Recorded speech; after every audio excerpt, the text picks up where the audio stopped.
Well guys, I don't think you're going to be able to see me, which is actually probably a bit of a good thing today, because excuse me for looking such a mess.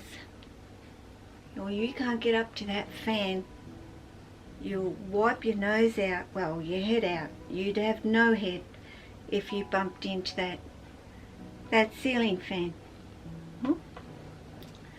Amaya,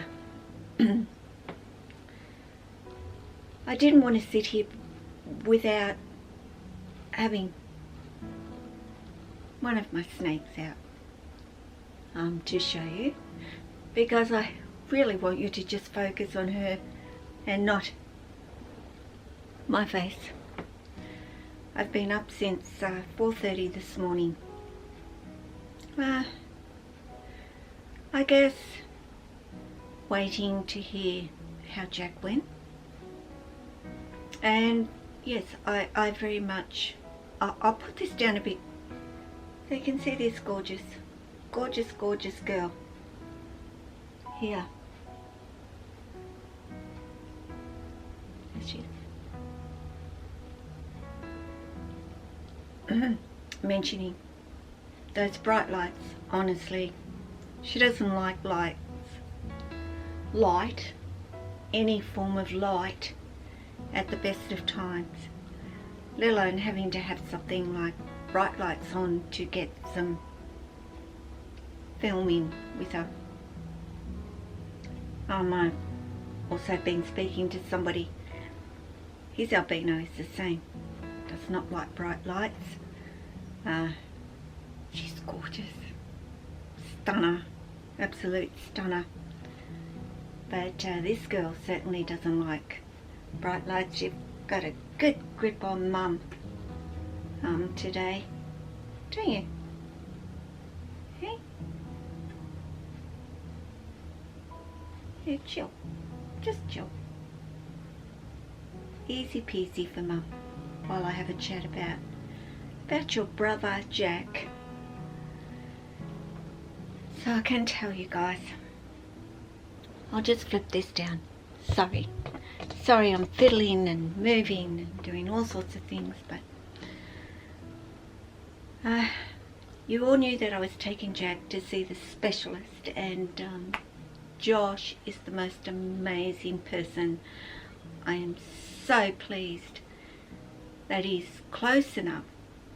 I mean, he's not around the corner, but he's close enough for me to have taken Jack to, and to be competent to do such a major operation, and it was major. Josh decided not to do an endoscopy. He felt no matter what, he needed to go in and have a look, and he promised me that if he went in and he had a look and it was hopeless for Jack, he would charge me minimal amount of money for the operation. So I agreed to that. He did an ultrasound, you know, rechecked that while I was there. Jack was just sitting around my neck and he was so alert and active, and Josh was just, you know, they're very good at hiding that they're sick gay, but Jack is even so. He's got some weight on him, which is really going to help if we do surgery, or we are going to do surgery pretty much, but it's going to be good that he's got this weight going on. He's active, he's alert, which is great. He's not just laying there like a lump on a log, and that really makes this feel so much better, gay. So he said, we'll do the surgery today. I'm like, what? I was not expecting to leave him there, and boom, I wasn't prepared to be leaving him there. because I kind of felt this might be the end for Jack. So anyway, I got home and Josh promised to ring me once he got him opened up and he could see what was going on. He promised he would ring me and tell me what his thoughts were. And he rang and he told me that after opening Jack up, he's not so sure now.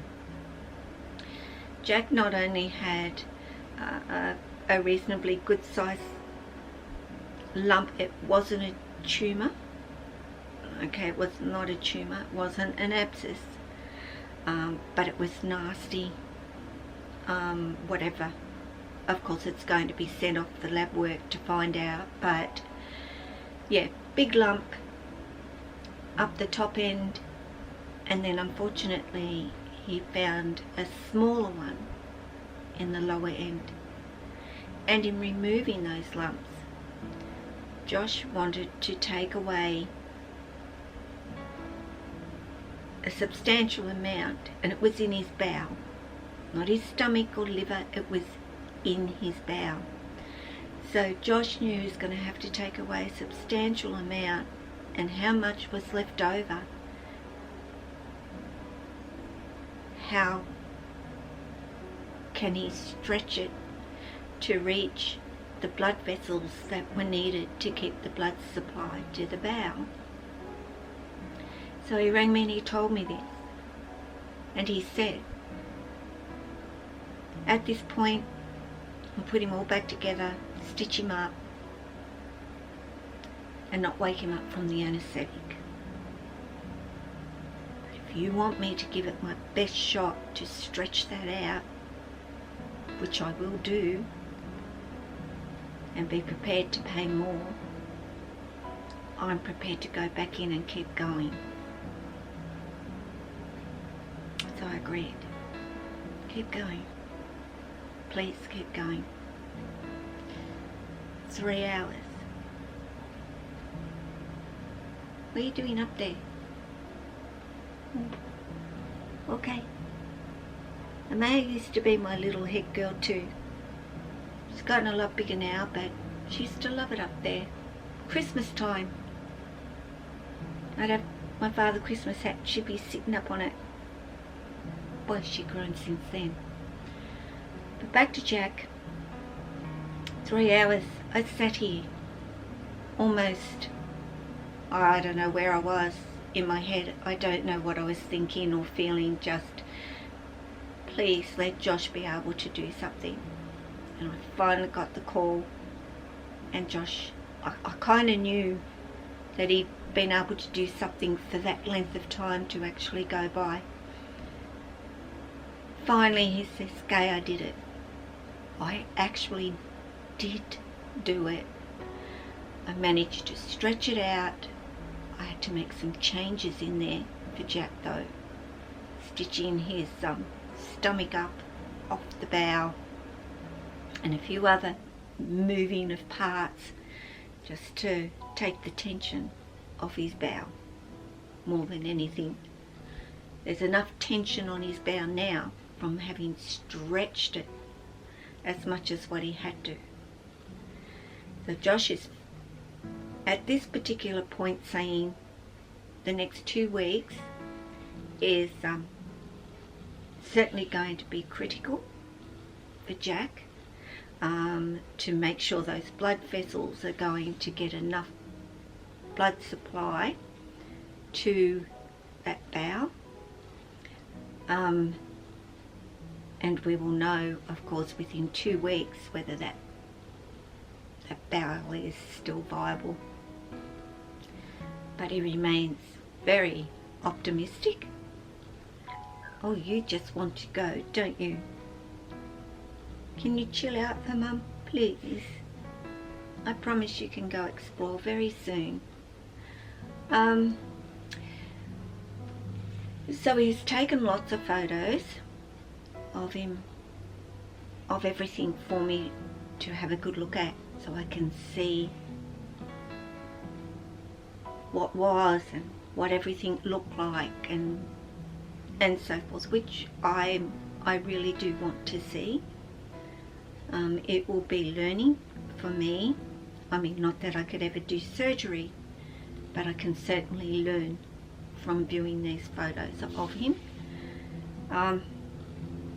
So he woke Jack up, which can generally take some time to do, and didn't take Jack very long, 15 minutes, and Jack was quite very much awake and alert and ready to move and so forth.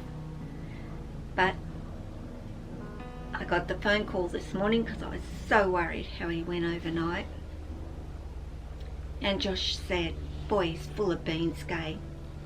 He needs to stop. He needs to really to just lay down and heal, and otherwise he was going to come home with me today, but he's could undo his stitches, and his incision is like this, from there to there.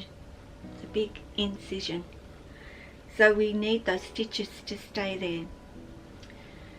I'm going over to see Jack tomorrow night, and there is a possibility come tomorrow night I can bring Jack home. I'm not in a rush to get him home, although I do believe he'll be much settled here in his home, even though he's going into a smaller enclosure, which I have all ready to go, and it's up where Tessa used to be and in her enclosure basically.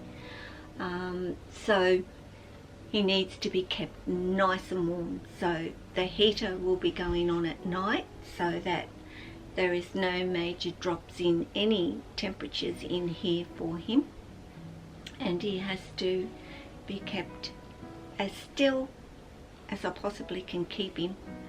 He will come home with pain relief, he will come home with antibiotics, with the bowel.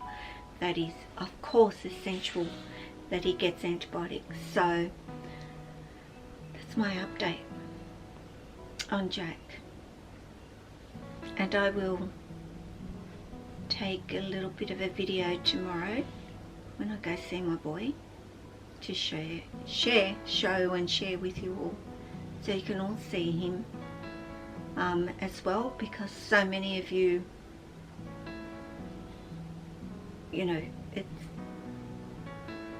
want to know how he's doing, what's happened, and I really don't want to put it out there without having done a video and tell all of you what's happened.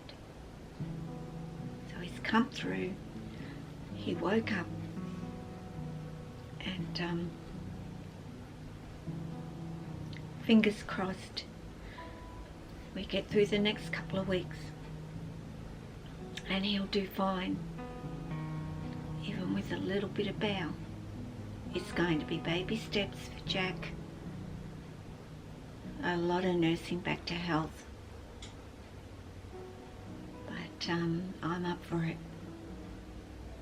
So thank you everybody that has been contacting and asking, sending well wishes,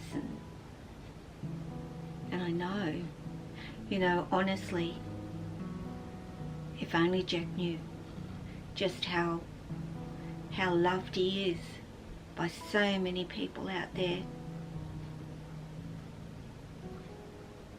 And I tell him how much he's loved by everybody. So guys, take care of yourself and your family and your friends.